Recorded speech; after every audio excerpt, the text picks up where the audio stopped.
من يهده الله فلا مضل له ومن يضلل فلا هادي له أشهد أن لا إله إلا الله وحده لا شريك له وأشهد أن محمدا عبده ورسوله وصفيه وخليله وخاتم رسله عليه أفضل الصلاة وأزكى تسليم. قال الله سبحانه وتعالى: يا أيها الناس اتقوا ربكم الذي خلقكم من نفس واحدة وخلق منها زوجها وبث منهما رجالا كثيرا ونساء واتقوا الله الذي تساءلون به والأرحام إن الله كان عليكم رقيبا. وقال: يا أيها الذين آمنوا اتقوا الله حق تقاته ولا تموتن إلا وأنتم مسلمون. وقال أيضا: يا أيها الذين آمنوا اتقوا الله وقولوا قولا سديدا يصلح لكم أعمالكم ويغفر لكم ذنوبكم ومن يطع الله ورسوله فقد فاز فوزا عظيما.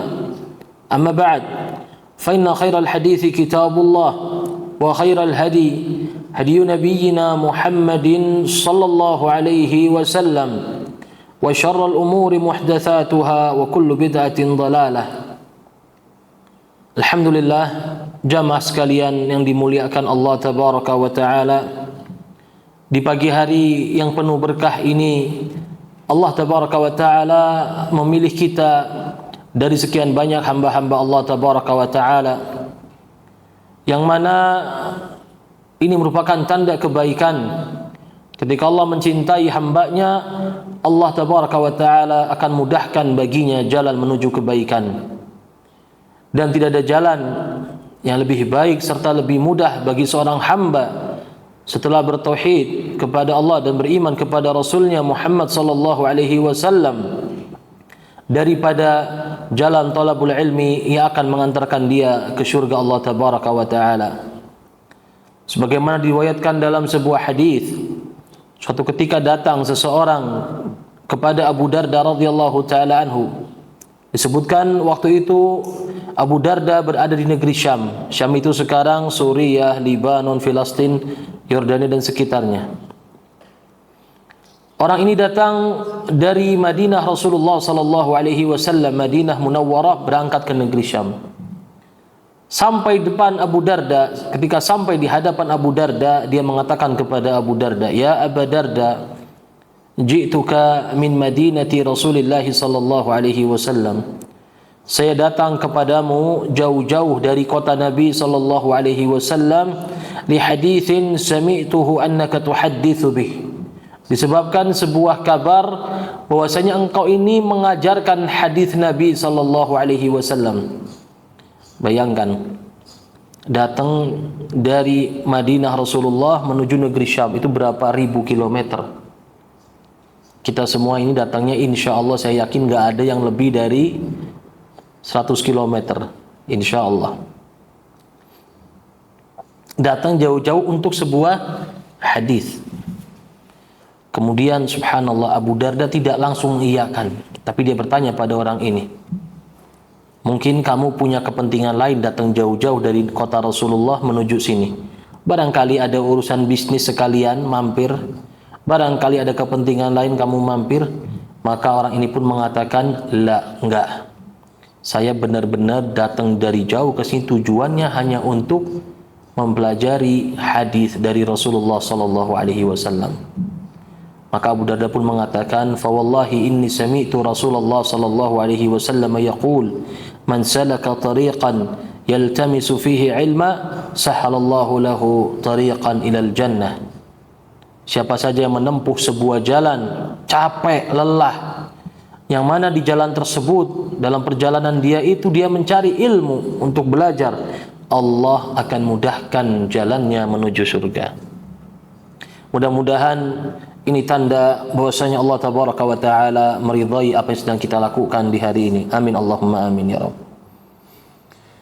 Jamaah sekalian yang dimuliakan Allah Subhanahu wa Ta'ala, Di antara nikmat yang paling besar yang Allah anugerahkan kepada kita semua adalah nikmat hidayah. Hidayah untuk beriman kepada Allah, untuk taat kepada Allah, serta istiqamah di atas ketaatan tersebut. Dan ini semua tidak lain tidak bukan merupakan anugerah Allah kepada diri kita semua. Allah tabaraka wa ta'ala berfirman, balillahu yamunnu alaikum an hadakum lil iman in kuntum sadiqin. Sebenarnya Allah tabaraka wa ta'ala lah yang melimpahkan kepadamu sekalian hidayah, memberikan pada kalian semua hidayah menuju keimanan jika kalian adalah orang-orang yang benar. Al-Imam Ibn Qayyim Al-Jauziyah rahimahullah ta'ala mengatakan, a'zam an-ni'am al-ikbal 'ala Allah wa ta'abbudu lahu wal inqita' ilayhi wat tabattul ilayhi wa la ni'mata a'zam min hadhihi an-ni'mah.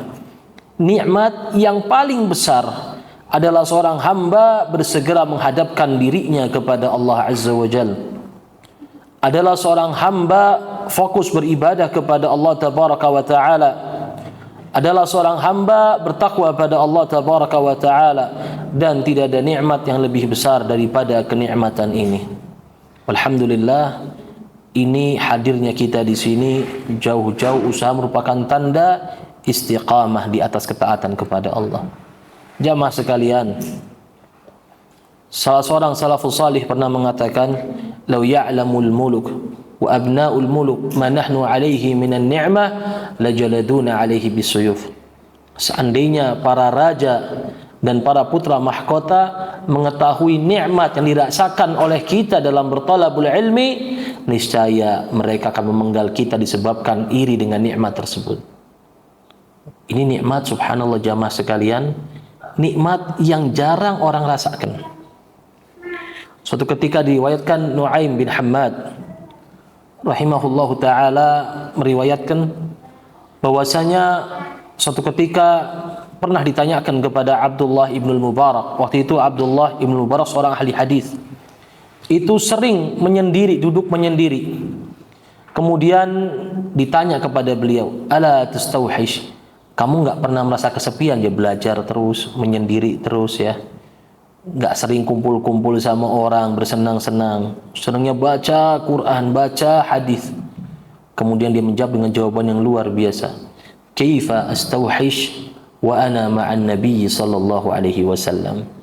Bagaimana kiranya aku akan merasakan kesepian sedangkan aku senantiasa bersama Rasulullah sallallahu alaihi wasallam. Kenapa maksudnya? Karena yang dia baca lagi-lagi qala Rasulullah sallallahu alaihi wasallam, qala Rasulullah sallallahu alaihi wasallam, qala Nabi sallallahu alaihi wasallam. Lagi-lagi yang dibaca hadis dari Rasulullah, dari Nabi sallallahu alaihi wasallam. Maka orang ini bagaimana mungkin dia bisa merasakan kesepian ketika di sana banyak orang lebih sering membaca ucapan orang-orang yang tidak mendapatkan ridha Allah, lebih sering menghabiskan waktunya menonton hal-hal yang Allah haramkan, hal-hal yang semakin membuat dia jauh dari Allah. Kita semua di sini hadir nggak lain nggak bukan membahas qala Allah wa qala Rasulullah, firman Allah dan sabda Rasulullah sallallahu alaihi wasallam.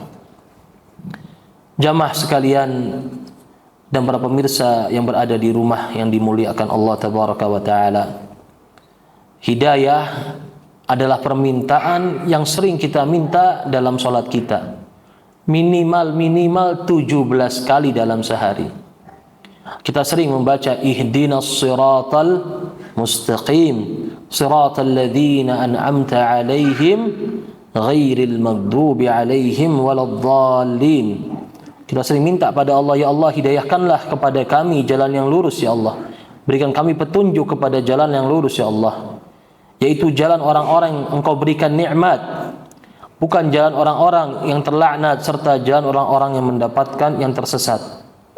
Para ulama menjelaskan tafsir ayat ini, yaitu siratal ladzina an'amta 'alaihim minan nabiyyin wasiddiqin wasyuhada wassalihin.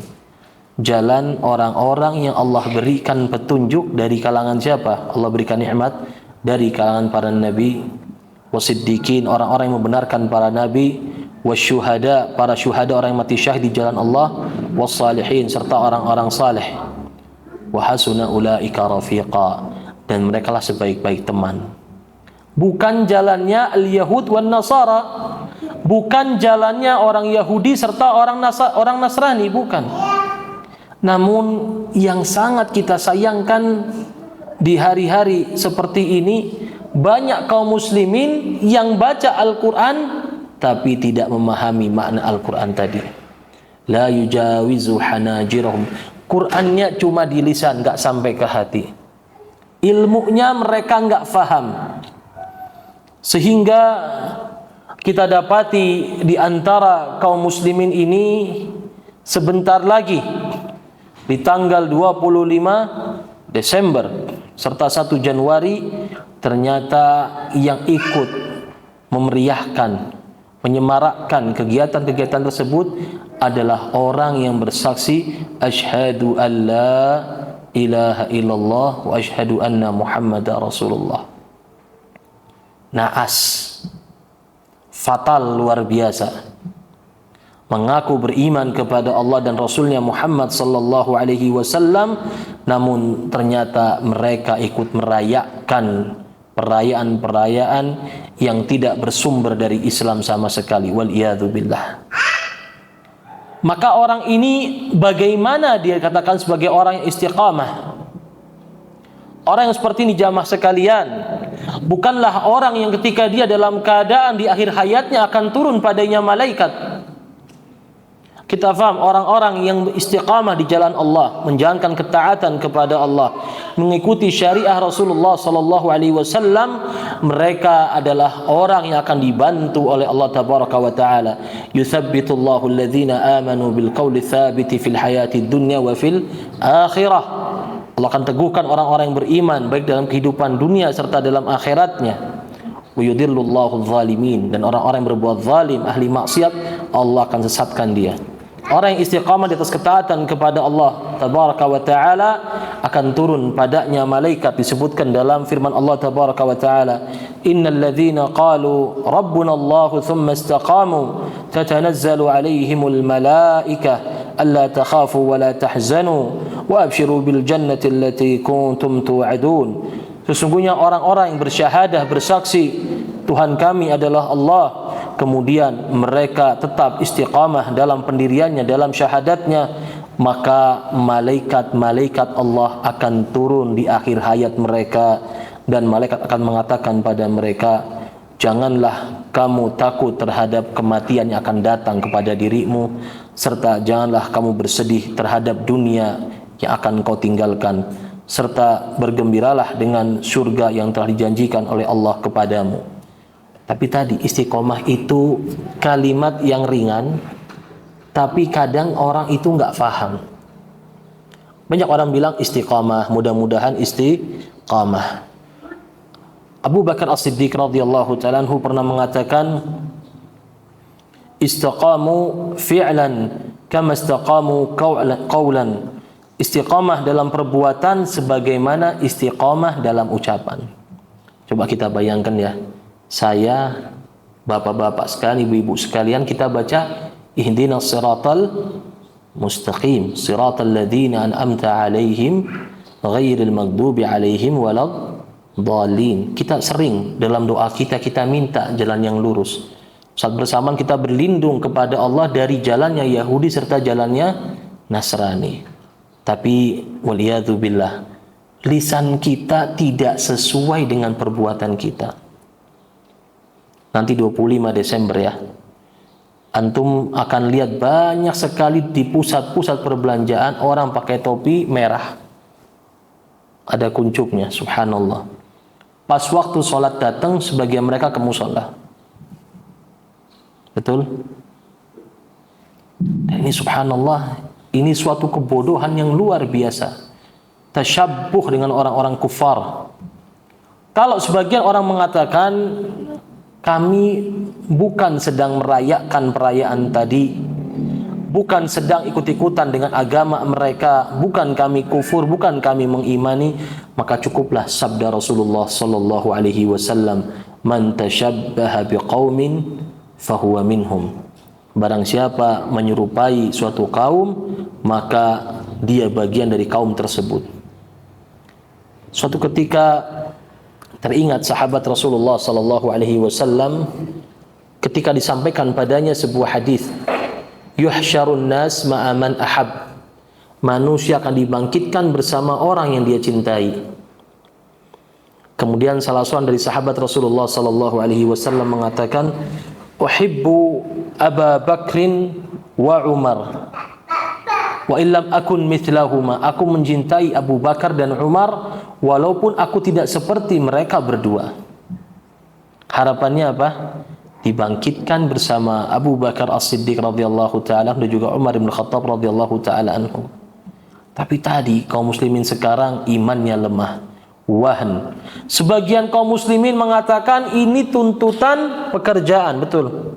Harus pakai topi ini, harus pakai ini, harus pakai itu, dan inilah yang disabdakan oleh Rasulullah sallallahu alaihi wasallam, al-wahn. Apa itu wahan? Hubbud dunya wa karahiyatul maut. Kaum muslimin di akhir zaman akan ditimpa dengan namanya al-wahn, penyakit al-wahn, cinta dunia. Kenapa dia takut dengan pimpinannya? Karena tadi mencintai dunia dengan cinta yang sangat.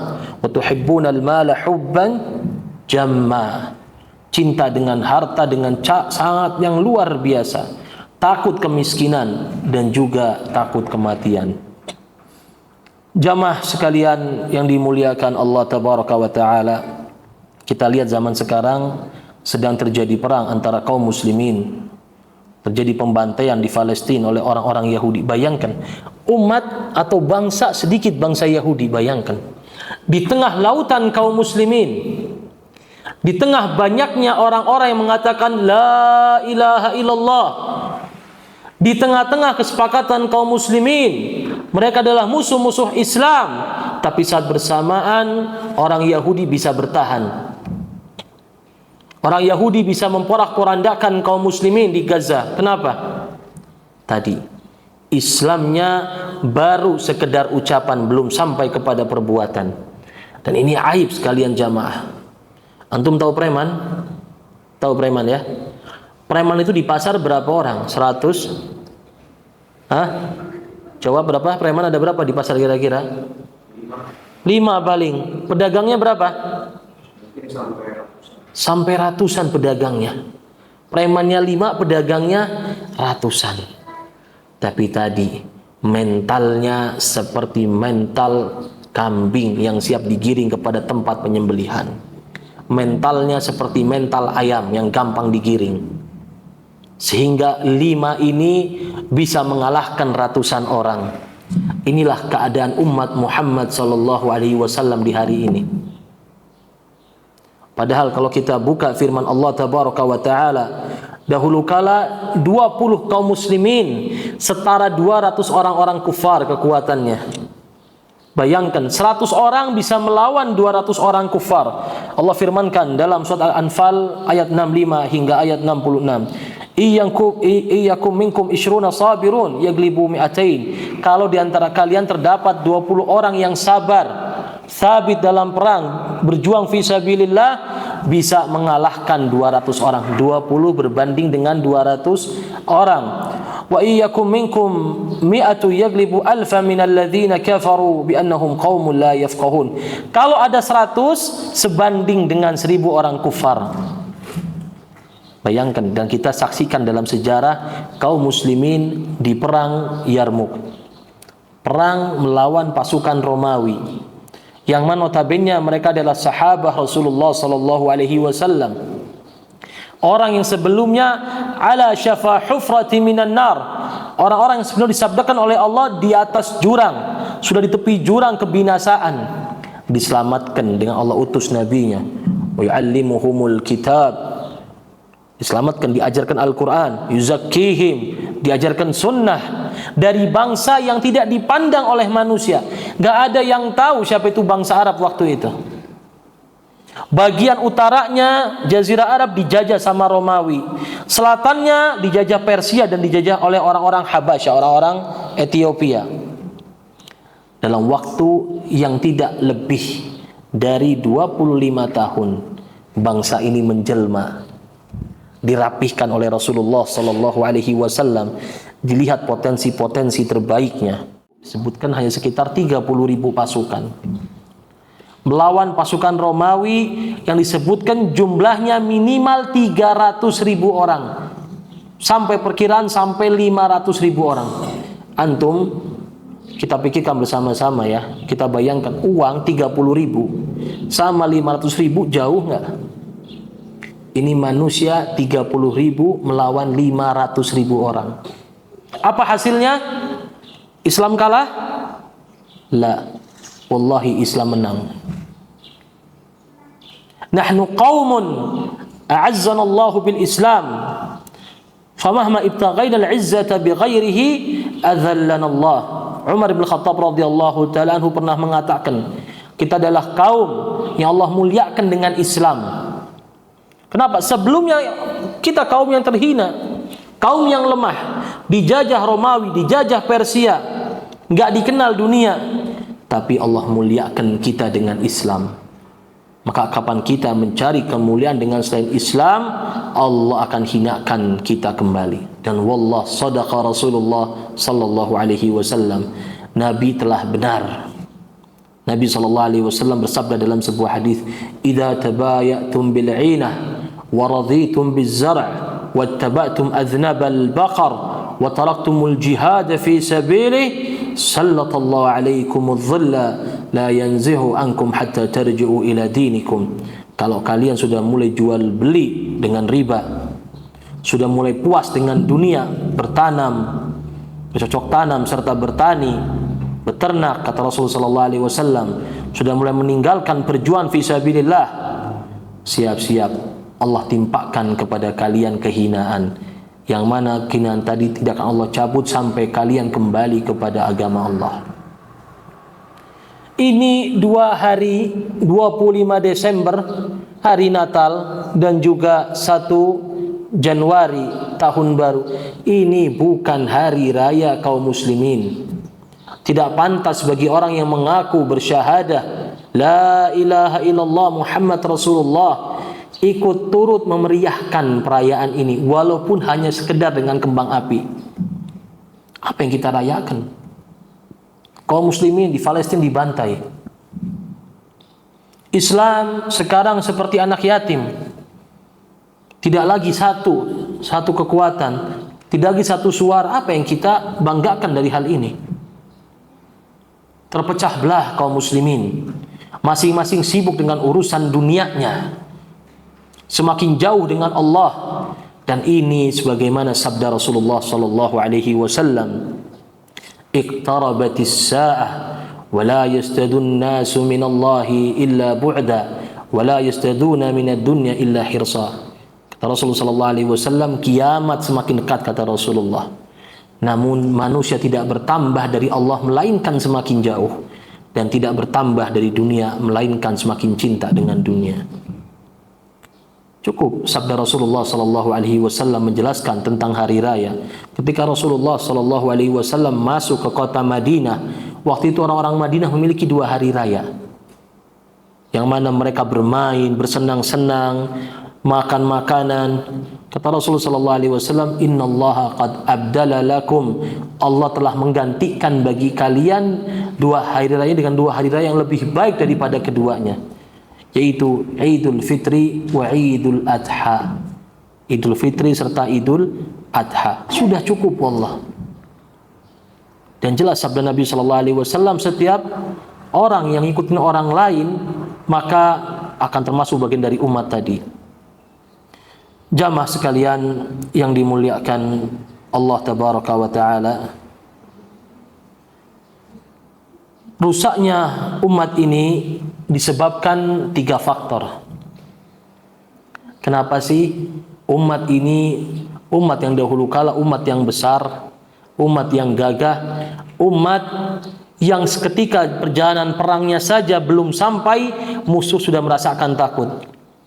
Namun lihat sekarang di Palestina, di Rohingya, ya, di belahan Eropa lainnya, pecahan Uni Soviet, subhanallah, kaum muslimin seperti nggak ada harganya. Kenapa? Sebabnya ini kenapa? Kita harus belajar ini. Agama ini nggak bukan rusak karena 3 orang, para raja, Wa ma afsadad dina illa muluk. Raja-raja yang buruk membuat kebijakan-kebijakan yang tidak sesuai dengan Quran dan Sunnah Rasulullah sallallahu alaihi wasallam. Wa ahbar su, para ulama-ulama yang buruk memberikan legalitas terhadap titah para raja. Rajanya bilang ini, ulamanya membolehkan. Dan juga yang ketiga, waruhbani, ahli ibadah. Ibadahnya banyak, tidak sesuai tuntunan Rasulullah sallallahu alaihi wasallam. Antum coba tanyakan sama orang-orang yang merayakan 25 Desember dan 1 Januari itu. Pasti mereka punya alasan, kata Ustadz A, kata Kiai A, kata Kiai B. Kata Ustadz A, nggak apa-apa mengucapkan selamat hari tersebut, karena bukan bagian dari ritual agama. Padahal wallah, dalam ucapan selamat saja artinya ikut menyaksikan, ikut mengakui bahwasanya Isa Al-Masih lahir di tanggal 25 Desember. Isa Al-Masih anak Tuhan lahir 25 Desember. Padahal Allah tabaraka wa ta'ala berfirman, walladzina la yashhaduna zur, dan orang yang tidak menyaksikan zur, kedustaan. Bagaimana kita tidak bilang ini kedustaan? Allah tabaraka wa ta'ala berfirman, langit bumi bergoncang hampir hancur disebabkan apa? Mereka mengatakan bahwasanya Ar-Rahman memiliki anak. Namun tadi akidah yang tidak ditanamkan sejak dini, agama yang rusak, ilmu yang kacau, contoh-contoh yang buruk yang diambil, menghasilkan umat yang lemah, umat yang tidak bermanfaat sama sekali. Jamaah sekalian yang dimuliakan Allah tabaraka wa taala, Rasulullah sallallahu alaihi wasallam bersabda dalam sebuah hadis yang menjelaskan bahwasanya ajaran Rasulullah sallallahu alaihi wasallam adalah ajaran yang sudah sangat jelas. Kita beragama ini nggak perlu ngikutin apa kata ustadz, apa kata kiai, apa kata bukan. Fungsi ustadz, fungsi kiai, fungsi ulama adalah menjelaskan, bukan jadi patokan utama. Makanya antum akan dapati antara ustadz A, ustadz B, ustadz C bisa beda-beda dalam pendapat. Ustadz, kalau kita pakai analogi, ustadz itu seperti seorang pengacara. Pengacara itu bisa banyak ya, tapi Quran dan Sunnah adalah undang-undangnya. Enggak setiap pengacara menghukumi sesuai dengan undang-undang yang tepat. Enggak setiap ustadz menghukumi dengan Quran dan Sunnah Rasulullah sallallahu alaihi wasallam. Padahal kata Nabi sallallahu alaihi wasallam, taraktukum alal bayda lailuha kanahariha. Aku tinggalkan kalian di atas jalan yang putih terang benderang, yang bahkan kata Rasulullah malamnya terang seperti siangnya. Gak ada namanya agama ini samar-samar, gak ada. Bahkan disebutkan dalam hadis lain, liyahlika man halak am bayyinah. Sama seperti Quran disebutkan, orang yang celaka adalah orang yang celaka karena apa? Meninggalkan penjelasan, petunjuk Allah tabaraka wa ta'ala. Dan yang hidup, yang selamat adalah orang yang hidup di atas petunjuk Allah tabaraka wa ta'ala. Jamaah sekalian yang dimuliakan Allah tabaraka wa ta'ala, berkenaan tentang hidayah, kita sampaikan qala Allah, qala Rasulullah, ini penjelasan para sahabat. Ini manusia terbagi menjadi 3.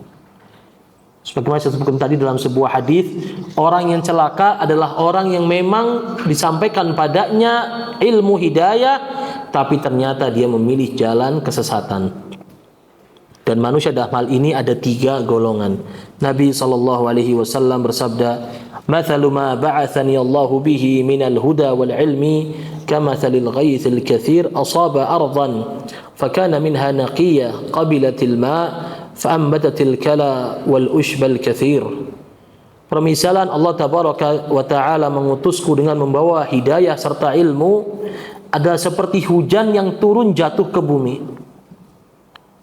Bumi yang sebelumnya kering kerontang ya. Itu seperti jiwa kita, jiwa manusia yang sebelumnya seperti jiwa yang sudah mati. Allah firmankan, afaman kana mayyitan fa ahyaynahu wa ja'alna lahu nuran yamshi bihi fin nas kama mathaluhu fidh dhulumat laysa bi kharijin minha. Apakah sama perumpamaan orang yang sebelumnya mati, jiwanya kering, kemudian dikasih hidayah sama Allah, dikasih kehidupan sama Allah. Dia berjalan di tengah manusia dengan orang yang nggak dapat hidayah, nggak bisa keluar dari kegelapan tadi, tentu nggak sama. Nah, inilah hati manusia, kata Rasulullah, itu asalnya kering. Dan ilmu serta hidayah Allah turun bagaikan hujan yang membasahi bumi. Tapi tadi, tidak semua karakter tanah itu bagus. Ada karakter tanah yang disampaikan padanya Quran, hadis Nabi SAW, perkataan para sahabat serta para ulama, ini tanah yang bagus. Dia nerima ilmu tadi, dia mau terima hidayah tadi, sehingga apa? Menumbuhkan darinya tanaman. Dia menampung airnya, bisa manfaat buat orang. Dia memberikan juga manfaat pada orang lain dengan cara mengajarkan ilmu yang dia dapatkan. Ini golongan yang pertama dalam menerima hidayah. Dan ini nggak bukan para ulama rahimahumullahu ta'ala. Tidak ada ulama lahir dalam keadaan jadi ulama, nggak ada. Ana, antum semua ini dulu pas lahir insya Allah nggak ngerti apapun. Tapi tadi dapat kesempatan belajar, terus menggali sampai bisa faham, kemudian dia bisa mengajarkan. Kemudian ada golongan yang kedua, kata Rasulullah sallallahu alaihi wasallam, tanah yang mungkin dia nggak sesubur tanah pertama, tapi dia bisa menampung air. Airnya nggak hilang seperti sebuah sumur, sehingga orang-orang bisa memanfaatkan air tadi. Fasharibu wasaqaw wazara'u, bisa buat minum, bisa buat juga bertani. Walaupun nggak langsung dia menumbuhkan, perlu usaha lebih. Dan ini permisalan orang-orang yang mau nerima hidayah, nerima ilmu, walaupun mungkin dia manfaatnya nggak sampai ngajar orang, tapi minimal qu anfusakum wa ahlikum nara, manfaat buat di rumah, sebagai orang tua, sebagai bapak, sebagai seorang suami, sebagai seorang istri, sebagai seorang ibu. Ini manfaat. Antum gak dakwah, minimal antum dapat ilmu dari kajian ini dan kajian yang lainnya, sampaikan ke anak. Ini gak boleh, itu gak boleh. Mungkin antum gak sampaikan apa dalilnya haramnya merayakan hari Natal, apa dalil haramnya merayakan tahun baru, mungkin gak sampai situ. Tapi bisa dengan cukup bilang Natalan haram, tahun baru haram, itu cukup. Ini masih bagus. Tapi ada karakter manusia, karakter yang ketiga. Ajadib, kata innama hiya ki'an, kata Rasulullah, tanah yang licin, la tumsiku ma'a wa la tumbitu kala'a, tanah yang jelek, kata Rasulullah, tidak nampung air, tidak menumbuhkan tanaman. Dan itulah permisalan orang-orang ketika menerima hidayah dari Allah, yang aku diutus dengan membawa hidayah tadi. Jamaah sekalian yang dimuliakan Allah tabaraka wa ta'ala, maka bagaimana sih tanda-tanda orang yang mendapatkan hidayah Allah?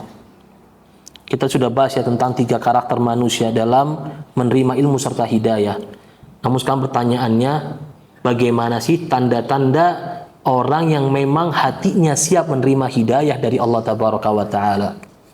Dan ini perlu kita refleksikan pada diri kita sendiri. Sudahkah saya mendapatkan hidayah Allah? Sudahkah saya menjadi hamba Allah yang istiqamah fi'lan sebagaimana istiqamah qaulan, ucapannya serta perbuatannya tidak kontradiksi, sama. Bilang nggak mau seperti Yahudi dan Nasrani, tapi ternyata merayakan hari raya mereka berdua. Padahal tadi disebutkan juga dalam beberapa atsar, Umar pernah mengatakan, hati-hatilah kalian di waktu hari perayaan mereka, jauhi gereja-gereja mereka. Kenapa? Karena pada waktu itu turunlah murka dari Allah tabaraka wa ta'ala, turun laknat Allah tabaraka wa ta'ala. Bayangkan, mendekati saja enggak boleh, apalagi ikut mengucapkan selamat, apalagi waliyadu billah ikut misa. Ada enggak orang pakai kerudung masuk gereja ikut misa? Banyak. Alasannya toleransi ya. Makna toleransi sendiri apa sih sebenarnya? Kalau ada orang mau ke WC, toleransinya kita ngapain?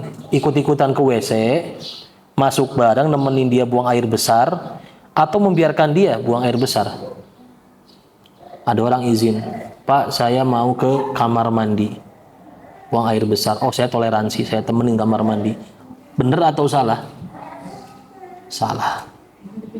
Tapi kenapa kalau beribadah toleransinya ikut-ikutan? Ini hati-hati. Ini rusak semua.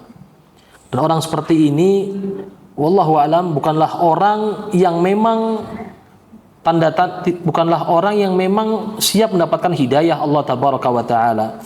Karena hidayah ini memerlukan hati yang bersih. Allah tabaraka wa taala berfirman, "Faman yuridillahu an yahdiyahu yashrah sadrahu lil Islam." Barang siapa yang Allah kehendaki untuk diberikan hidayah padanya, Allah akan lapangkan dadanya untuk Islam. Islam itu enggak cuma sekedar la ilaha illallah Muhammad Rasulullah. Al-Islam adalah al-istislamu lillah bitauhid wal bara'atu minasyirki wa ahli, yaitu berserah diri pada Allah tabaraka wa taala dengan bertauhid pada Allah, berlepas diri dari orang-orang musyrik. Kemudian apa? Wal inqiyad lahu bitta'ah, taat pada Allah dan juga Rasulnya sallallahu alaihi wasallam. Pertanyaannya, Islam kita ini sudah seperti itu belum? Orang-orang seperti ini ketika disampaikan padanya firman Allah, sabda Rasulullah sallallahu alaihi wasallam, pemahaman para sahabat, dia ini tunduk pada hal tadi atau masih mencari-cari jalan yang lain? Mencari alasan, misalkan itu maksudnya begini Ustadz, itu maksudnya begini. Nah, itu kita perlu lihat pada diri kita, pada setiap permasalahan. Kalau kita masih punya karakter mencari-cari celah, mencari-cari jalan supaya menghindar dari hukum Allah, ketahuilah ini tanda-tanda hati yang sakit, hati yang tidak siap menerima hidayah Allah tabaraka wa taala. Allah berfirman, "Wa may yurid ayyudhillahu yaj'al sadrahu dayyqan harajan ka'annama yas'adu fis sama." Dan barang siapa orang yang pengen Allah sesatkan, Allah palingkan dari kepada kebenaran, dijauhkan dari yang hak, Allah jadikan hatinya sempit, nyesek sebagaimana orang naik ke langit. Jadi ketika disampaikan qala Allah, qala Rasulullah, haramnya ini, haramnya itu, ternyata masih cari-cari celah yang lain, ketahuilah hati orang seperti itu adalah hati orang yang punya penyakit, hati orang yang sakit. Ibnu Taimiyah rahimahullahu taala mengatakan, "Man ra'a annahu la yansyarih sadrahu wa la yahsul lahu halawatul iman wa nurul hidayah falyuksir taubah wal istighfar." Maka siapa saja yang merasakan kesempitan, dadanya tidak lapang untuk menerima nasihat serta hidayah, hatinya tidak dapat merasakan kelezatan iman, tidak mampu merasakan cahaya hidayah, maka hendaklah dia memperbanyak taubat dan beristighfar kepada Allah tabaraka wa taala. Kalau kita merasakan kok karena sempit ya, kok kayak susah menerima hak ini, kok kayak seakan-akan Islam ini banyak banget aturannya, kok seakan-akan disuruh nggak boleh ikut merayakan, pendidikan toleransi Ustadz, demikian dan demikian lainnya. Ketahuilah orang-orang yang seperti ini harus banyak taubat wal istighfar. Karena disebutkan oleh para ulama bahwasanya orang yang tidak siap menerima hidayah, maka bagaimana kiranya akan diberikan petunjuk oleh Allah. Dan barang siapa tidak mendapatkan petunjuk dari Allah, dia akan tersesat selama-lamanya, waliyadzubillah, dan masuk ke dalam neraka Allah tabaraka wa ta'ala. Nah, mungkin ada pertanyaan sampai sini jamaah sekalian. Ustaz, Tafadhal. mau tanya, tadi disebutkan hidayah itu turun seperti air hujan yang deras. Nah, pertanyaannya, apakah konsep hidayah ini itu datang dari Allah langsung atau kita yang mencari dan menjemputnya? Baik, barakallahu fiik. Hidayah tabaraka wa ta'ala, hidayah dari Allah tabaraka wa ta'ala. Hidayah itu turun langsung dari Allah tabaraka wa ta'ala. Antum permisalan saja ya. Sekarang saya melemparkan permen mungkin disebar. Seperti itulah hidayah. Ada orang yang mau ngambil, ada yang tidak mau ngambil. Disebutkan dalam hadis juga bahwasanya orang-orang ketika hidayah itu turun, ada orang yang mau mengambil hidayah, merangkul hidayah tadi, memeluk. Ada orang yang anggap, disebutkan dalam hadis, walam yakbal hudal ladzi ursiltu bi, dan enggak nerima hidayah yang aku diutus dengannya. Kemudian apakah boleh kita membuat kue untuk kue perayaan orang kafir? Barakallahu fikum Ustaz. Nah, hukumnya tidak boleh ya. Kalau memang dagangannya berkenaan dengan hari raya mereka, itu tadi hukum jual beli, hukum asalnya boleh. Saya jelaskan dulu hukum jual beli, hukum asal jual beli adalah ibahah. Namun ketika jual beli ini terikat dengan memberikan fasilitas kepada perayaan agama mereka, maka menjadi haram. Allah berfirman, "Wala ta'awanu 'alal itsmi wal udwan." Dan jangan bantu-membantu, tolong-menolong dalam al-itsm, dosa serta permusuhan. Dan ini merupakan permusuhan kepada Allah dan Rasulnya sallallahu alaihi wasallam. Kalau di luar konteks ibadah, ya antum punya tetangga non muslim kelaparan, kasih makanan. Nggak perlu jualan, kasih silakan. Tapi ketika mereka sedang ibadah, ya apalagi misalnya dipesankan kue Natal misalkan, ya jangan dilayanin. Ustadz rugi, Ustadz. Ya memang begini ujian. Inilah dunia. Dunia ini nggak selama kita tinggali jamaah sekalian. Bal tu'thirunal hayatad dunya wal akhiratu khairu wa abqa. Manusia sebenarnya gitu. Dunia. Nggak ini rugi, nggak itu rugi. Padahal apa? Dunia yang antum kumpulkan ini, antum bakal tinggalkan. Akan datang akhirat nanti, yang itu lebih kekal dan lebih baik sebenarnya bagi orang-orang yang bertakwa. Tinggal kita milih. Mau jadi abna'ud dunya atau abna'ul akhirah. Mau jadi hamba-hamba dunia, anak-anak dunia, atau mau jadi anak-anak akhirat. Sedangkan kata Nabi SAW, Taisa abdud dinar, celakalah hambanya emas, celakalah hambanya perak. Nabi bilang celaka. Taisa wan takas, celaka serta tidak mendapatkan keberkahan dari Allah Tabaraka wa Ta'ala. Jadi hukum jual beli sama mereka dalam rangka membantu memeriahkan ritual ibadah mereka, hukumnya adalah haram mutlak. Tapi kalau tidak berkaitan, misalkan jual beli biasa, atau kita nggak tahu misalkan, maka la haraj, tidak jadi masalah. Yang jadi masalah kapan? Kita tahu, dipesanin misalkan buat acara-acara mereka, maka hukumnya adalah haram. Allahu a'lam bishawab. Ustaz mau tanya, apakah Ustaz batasan-batasan kita tidak boleh bertasyabuh atau juga berpakaian, apakah ada pembagian dalam hal ini? Naam. Masalah tasyabuh, para ulama menjelaskan bahwasanya ini masalah pakaian yang pertama ya. Hukum asal berpakaian adalah mubah. Tentu sesuai dengan koridor syar'i yang sudah diterima oleh manusia, jelas kemanfaatannya, hukum asalnya adalah mubah. Namun bisa jadi tasyabbuh apabila pakaian tersebut memang ramzuhum fi a'yadihim atau fi ibadatihim. Baju-baju tadi adalah baju-baju yang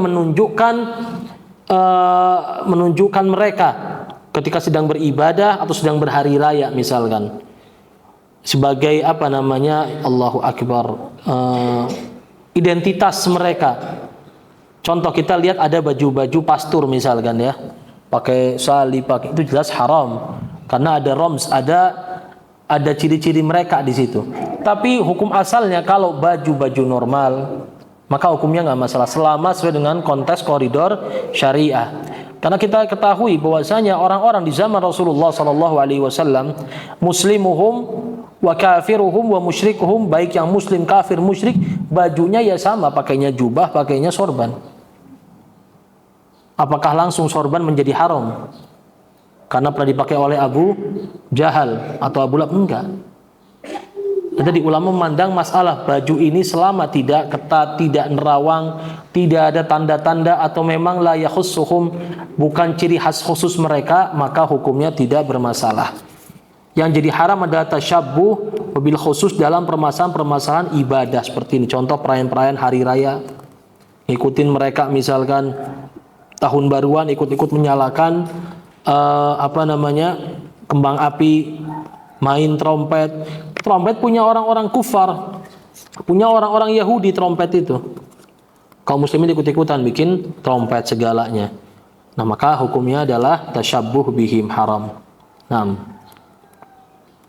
jadi hukum asal kata para ulama bahwasanya al-aslu fil adah ibahah.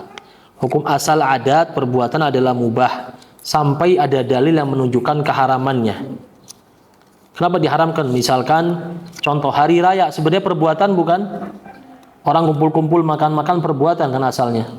Tapi tiba-tiba ada dalil yang melarang merayakan perayaan kecuali hanya dua, Idul Fitri, Idul Adha. Maka keluar dari adat, dari sekedar perbuatan menjadi ibadah. Begitu pula menyembelih. Menyembelih hukum asalnya apa? Mubah. Mubah kan? Gak ada yang bilang menyembelih ayam wajib, gak ada. Tapi oleh Islam diatur sedemikian rupa, terikat dengan harusnya membaca basmalah. Maka kapan nggak baca basmalah, walaupun itu hal mubah, maka sembelihan menjadi haram. Naam.